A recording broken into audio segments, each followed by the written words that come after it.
దేవుని మనం ఏం చేయాలి? స్తుతించాలా.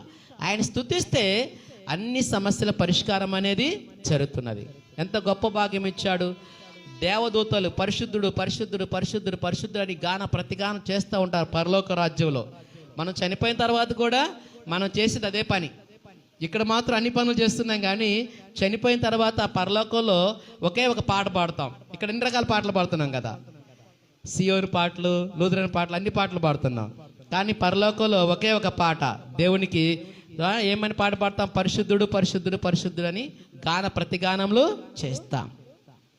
ఆయన కీర్తిస్తాము, ఆయన మనం స్తుతిస్తాము. అది భూలోకంలో మనం ఈ లోకంలో ఉండగానే ప్రభు ఏం చేస్తాం? మనం ట్రైన్ అప్ చేస్తున్నాడు, నేర్చుకోమని అన్నాడు. ఇప్పుడు మనం స్తుతించాలా, దేవుని మనము స్తుతించాలా. మన హృదయంలో ప్రభు ఉన్నాడంటే మనం ఆయన స్తుతించాలి.